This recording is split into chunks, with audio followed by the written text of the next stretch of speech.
हमने शहर को दी एक नई पहचान, हम हैं सिंघानिया बिल्डकॉन।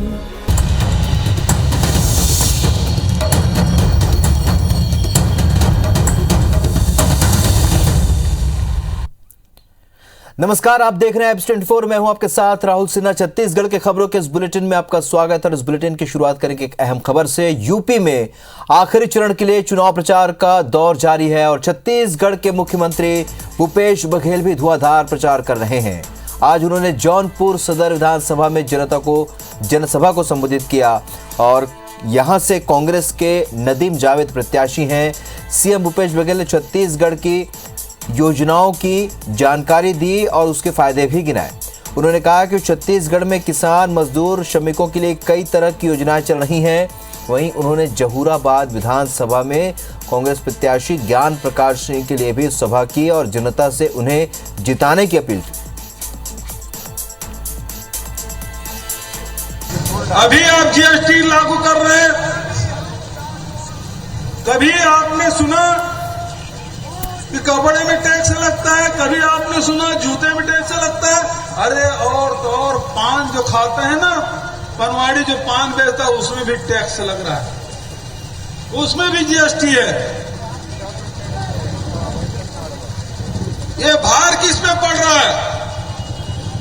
सीधा सीधा आप पे पड़ रहा है। आप इसको चुनावी मुद्दा नहीं बनाएंगे क्या? इस आधार पे मतदान नहीं करेंगे? और आप नहीं करेंगे तो फिर ठगे जाएंगे। लेकिन मुझे मालूम है ये उत्तर प्रदेश है। उत्तर प्रदेश केवल उत्तर भारत में होने का उत्तर प्रदेश नहीं है, अपने समय के सवालों के उत्तर देना भी जानती है, इसलिए ये उत्तर प्रदेश है।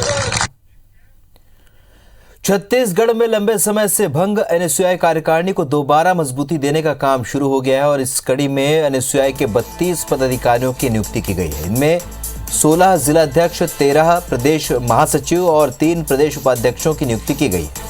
एनएसयूआई प्रदेश अध्यक्ष नीरज पांडे ने आदित्य सिंह बिसेन, नरेंद्र यादव और पूर्णानंद साहू को प्रदेश उपाध्यक्ष नियुक्त किया। इसके अलावा अख्तर अली, अर्पित केशरवानी, फराज अहमद, गौतम बाधवानी, हेमंत पॉल समेत 19 लोगों को प्रदेश महासचिव। वहीं बलौदाबाजार, बेमेतरा, बीजापुर, धमतरी, दुर्ग, गौरेला, पेंड्रा मारवाही, जांजगीर चांपा, कबीरधाम, कांकेर, कोरबा, मुंगेली, रायगढ़, राजनांदगांव, सूरजपुर, सुकमा और शक्ति जिलों के लिए जिला अध्यक्ष नियुक्त किया गया। प्रदेश भर में प्रदेश उपाध्यक्ष, प्रदेश महासचिव और जिला अध्यक्षों की बहुत सारे जिला अध्यक्षों की नियुक्ति की गई है और सरकार की योजनाओं को बताकर आने वाले समय में संगठन को मजबूती प्रदान करेंगे और 2023 के चुनाव में जो विधानसभा चुनाव है उसमें एनएसयूआई महत्वपूर्ण भूमिका निभाएगी चुनाव जितवाने में। छत्तीसगढ़ में युवा कांग्रेस के पदाधिकारियों पर बड़ी कार्रवाई की गई है। 28 फरवरी को रायपुर के राजीव भवन में हुई बैठक में अनुपस्थित रहने वाले 2 जिलाध्यक्ष को उनके पद से हटा दिया गया है। इसके अलावा 41 और पदाधिकारियों को नोटिस जारी करके उसे 5 दिनों में जवाब मांगा गया है। संतोषजनक जवाब नहीं मिलने पर और भी पदाधिकारियों पर कार्रवाई की जा सकती है। जिन 2 युवा कांग्रेस जिलाध्यक्षों पर कार्रवाई की गई है उनमें कांकेर के पंकज वाधवानी और बेमेतरा के गुलजार अली शामिल है। साथ ही उनकी पूरी कार्यकारिणी भी भंग कर दी गई है। करीब 45 पदाधिकारी बैठक में मौजूद नहीं थे। इनमें 7 जिलाध्यक्ष शामिल हैं। मोहन मरकाम, प्रभारी सचिव चंदन यादव, युवा कांग्रेस के प्रभारी महामंत्री अमरजीत चावला ने इस पर नाराजगी जताई थी।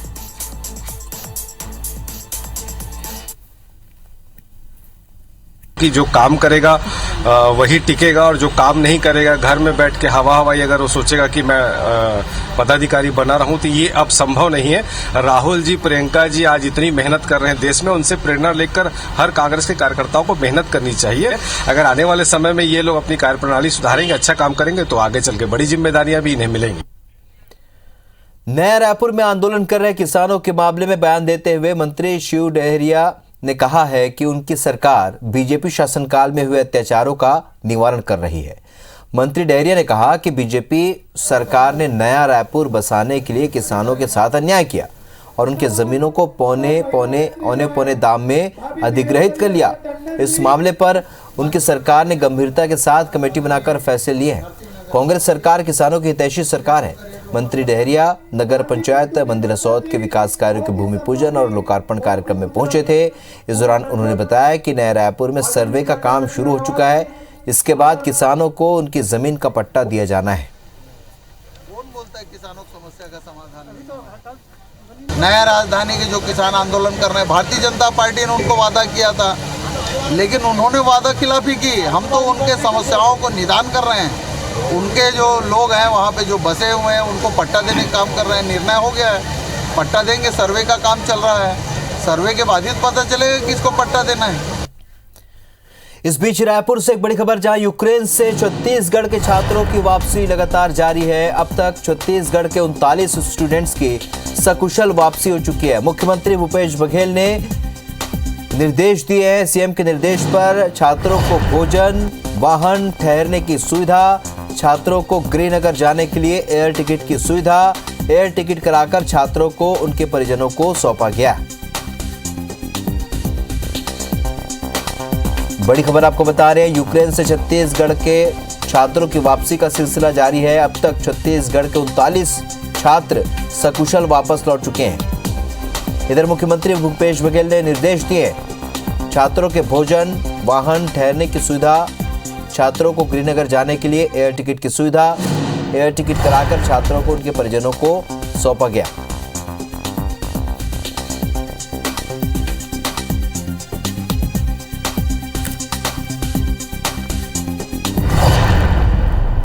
छत्तीसगढ़ के 21 जिलों के 205 छात्र यूक्रेन में फंसे हुए हैं और इन छात्रों के परिजन ने बीजेपी पदाधिकारी और जनप्रतिनिधि मुलाकात करने के लिए जाएंगे। और इस कार्यक्रम के प्रभारी राजीव अग्रवाल ने बताया है कि छत्तीसगढ़ के 205 छात्र मेडिकल की पढ़ाई के लिए यूक्रेन गए। इसमें सबसे ज्यादा दुर्ग के 40, रायपुर के 25, जांजगीर चांपा के 17, कोरबा और रायगढ़ के 16 छात्र हैं। साथ ही बाकी जिलों के भी कुछ छात्र अभी भी फंसे हुए। छत्तीसगढ़ बीजेपी यूक्रेन में फंसे छात्रों की सहायता के लिए व्हाट्सएप और मोबाइल नंबर भी जारी कर रही है और जो भी जानकारी मिल रही है उसे भारत सरकार को भेजा जा रहा है। राजीव अग्रवाल ने बताया कि छात्रों के परिजन से मुलाकात का उद्देश्य हालात की जानकारी के साथ सांत्वना देना है। में रायपुर से लेकर के कोरिया तक के छात्र हैं, तो हम लोग सभी छात्रों के परिजनों से आज से मिलना प्रारंभ कर रहे हैं। इसमें हमारे सांसद, विधायक, पूर्व विधायक, हमारे जिला अध्यक्ष, हमारे प्रदेश पदाधिकारी, प्रदेश कार्य सदस्य और सभी इन टोली में हमारी एक महिला कार्यकर्ता अवश्य रहेगी। छत्तीसगढ़ के बहुचर्चित झीरम हत्याकांड में एनआईए को बिलासपुर हाईकोर्ट से तगड़ा झटका लगा है। जस्टिस आरसीएस सामंत और जस्टिस अरविंद सिंह चंदेल की डिवीजन बेंच ने इस मामले को लेकर एनआईए की अपील खारिज कर दी है। अब राज्य सरकार झीरम हत्याकांड की सियासी साजिश की जांच कर सकेगी। आपको बता दें कि झीरम हत्याकांड में शहीद उदय मुदलियार के बेटे जितेंद्र मुदलियार ने दरभा थाने में साल 2020 में हत्या और षड्यंत्र का आरोप लगाते हुए केस दर्ज कराया था। इस एफआईआर को एनआईए जगदलपुर की विशेष अदालत में चुनौती देकर एनआईए को सौंपने की मांग की थी। विशेष अदालत ने जितेंद्र के आवेदन को खारिज कर दिया। इसके बाद एनआईए ने बिलासपुर हाईकोर्ट में अपील की थी। मामले की सुनवाई के दौरान हाईकोर्ट ने मामले की जांच पर रोक लगा दी थी और इस मामले में बुधवार को हाईकोर्ट की डिवीजन बेंच ने एनआईए की अपील को खारिज कर दिया। सीएम भूपेश ने फैसले का स्वागत किया और कहा है कि हम सुप्रीम कोर्ट में कैविएट दायर करेंगे।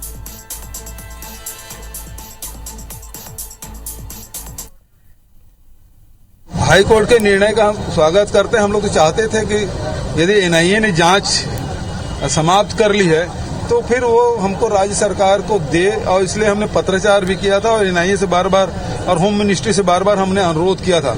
हाई कोर्ट ने जो फैसला दिया उसका मैं स्वागत करता हूँ। अच्छा, सुप्रीम कोर्ट में कैविएट लगाने की मांग सुदीप श्रीवास्तव ने की है। लगाएंगे, जरूर लगाएंगे। कोयला खदानों की नीलामी के चौथे चरण में रायगढ़ के कोयला खदान के लिए सबसे ज्यादा बोलियां प्राप्त हुई हैं। कोयला मंत्रालय को कुल 26 बोलियां प्राप्त हुई हैं और जिसमें रायगढ़ के गारे पालमा खदान के लिए सबसे ज्यादा 8 बोलियां मिली हैं। दरअसल कोयला मंत्रालय को चौथे चरण की नीलामी में शामिल कुल 11 कोयला खदानों के लिए कुल 26 बोलियां प्राप्त हुई हैं। कोयले की बिक्री के लिए 5 कोयला खदानों के लिए 2 या 2 से अधिक बोलियां लगाई गई।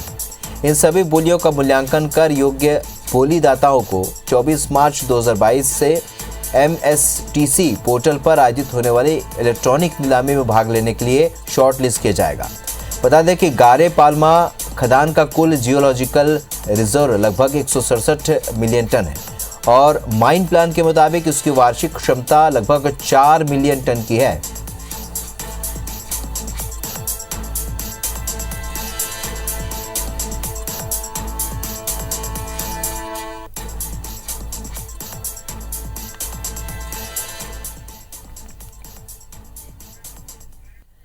सरगुजा में जिला प्रशासन की प्रशासनिक व्यवस्था की हर तरफ जमकर तारीफ हो रही। दरअसल यहां तहसीलदार साहब अपने ऑफिस में नहीं बल्कि बाहर बरामदे में चौपाल लगा रहे हैं। हर दिन करीब 2 घंटे वो चौपाल लगा रहे हैं, जिसमें गांव से आने वाले ग्रामीण सीधे अधिकारी से मिलकर अपनी समस्या से अवगत करा रहे हैं। मौके पर ही हो पाने वाले कामों का तुरंत ही निपटारा हो रहा है। संभवतः प्रदेश का ये पहला दफ्तर है जो कमरे में न लगकर खुले में लग रहा है। यहाँ अधिकारी अपने मातहतों के साथ बैठते हैं और समस्याओं का निपटारा करते हैं। इस व्यवस्था से गांव के लोग सीधे अधिकारी से मिलकर अपनी समस्या का समाधान करवा रहे हैं। इस व्यवस्था से लोग काफी खुश नजर आ रहे हैं। जो लोग आकर के भीड़ में लाइन लगाकर बैठे रहते थे, उसको अब लाइन लगाने का ज़रूरत नहीं है। पर्ची सिस्टम हम लोग ख़त्म कर दिए हैं। इसमें किसी प्रकार का उनको वेटिंग का ज़रूरत नहीं रहेगा। सीधे हमसे आपको जनता है और जो आवेदक है, किसान है, वो मिल सकते हैं। केशकाल के बड़े राजपुर ब्लॉक का मुख्यालय विश्रामपुरी में 51 साल पुराने स्कूल को आत्मानंद इंग्लिश मीडियम स्कूल में बदला जा रहा है। इस स्कूल में करीब 800 बच्चे अध्ययनरत हैं। इस स्कूल की स्थापना 1971 में हुई थी। ये स्कूल ग्रामीणों के लिए किसी धरोहर से कम नहीं है। इसे लेकर क्षेत्र के जनप्रतिनिधियों, ग्रामीणों और पालकों में आक्रोश है। पिछले 3 दिन से तहसील कार्यालय विश्रामपुरी के सामने धरना प्रदर्शन जारी है। पूर्व विधायक सेवक राम नेताम ने आरोप लगाया कि आत्मानंद इंग्लिश मीडियम स्कूल खोले जाने का तरीका गलत है। नियमानुसार जहां बच्चे नहीं पहुंचते, उन स्कूलों को आत्मानंद इंग्लिश मीडियम स्कूल में बदला जा सकता है। उन्होंने कहा कि जब तक हमारी मांग पूरी नहीं हो जाती, आंदोलन जारी रहेगा।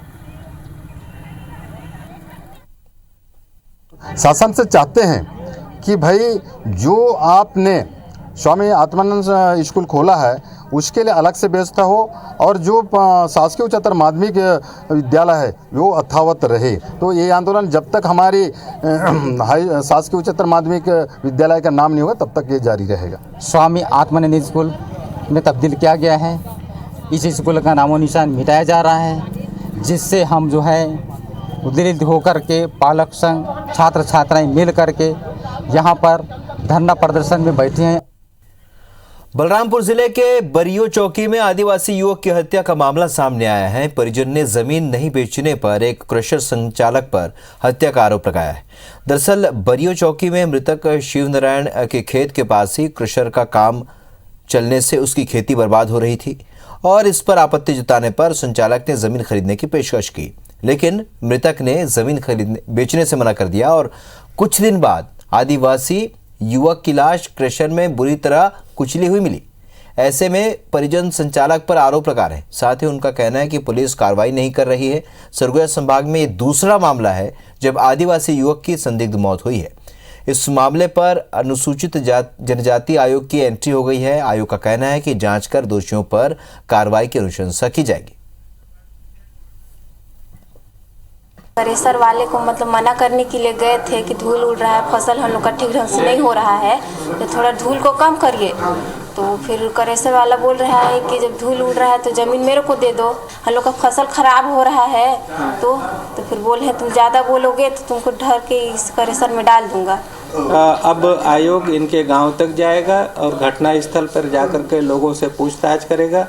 पुलिस विभाग ने जो मर्ग कायम किया होगा उस मर्ग के आधार पे जो कार्रवाई हुई, क्या हुआ, उस पे पूछताछ करेंगे और हम स्वयं अपने हिसाब से आयोग के तौर तरीका से हम जांच पड़ताल करेंगे।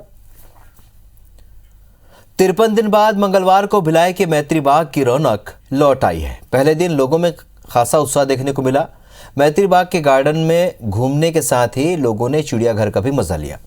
लंबे समय बाद मैत्री बाग खुलने से लोगों में खुशी साफ नजर आई। कोरोना संक्रमण की तीसरी लहर से अब लोग पूरी तरह से उबरने लगे हैं। प्रशासन ने तमाम पाबंदियां खत्म कर दी हैं। स्कूल कॉलेज सब खुल चुके हैं। शादी समारोह के लिए अनुमति मिल गई है। सभी तरह के आयोजनों को हरी झंडी मिल चुकी है। भिलाई के लोगों को इंतजार बस मैत्री बाग के खुलने का था, जो आज से खुल गया। मैत्री बाग खुलने के बाद पहले ही दिन परिवार के साथ लोग पहुंचे। साथ में गार्डन घूमने के साथ ही बच्चों ने भी काफ़ी एंजॉय किया। इस दौरान गार्डन में सेल्फी लेते, ग्रुप फोटो लेते युवाओं का ग्रुप जगह जगह नजर आया। मैत्री गार्डन के फिर से खुलने का आनंद सभी के चेहरों पर दिखा। लंबे समय बाद जू में जाकर जानवरों को देखने का भी उत्साह चरम पर था। मैत्री बाग के गार्डन और जू को तीसरी लहर में 7 जनवरी से बंद कर दिया गया था। जिला प्रशासन की कुछ गाइडलाइन दी, उसके नियमानुसार हम उसको खोले हैं। दिशा निर्देश इस प्रकार मिला है कि जैसे 12 साल से छोटे बच्चे और 65 साल से ऊपर वाले को प्रवेश निषेध है। साथ साथ में सोशल डिस्टेंसिंग को मेंटेन करते हुए पूरा मैत्री बाग को घूमने का। मैं थनौत से हूँ, अंजोरा थनौत से, और लंबे समय बाद यहाँ आए हैं तो बहुत अच्छा लग रहा है हम लोग को। पूरा हरा भरा दिखने को मिल रहा है। बंद था तो हम लोग बहुत मिस कर रहे थे यहाँ आने को। जैसे चालू हुआ हम लोग आ गए। छत्तीसगढ़ की खबरों में फिलहाल इतना, लेकिन ताज़ा अपडेट के लिए आप बने रहिए IBC 24 के साथ। नमस्कार।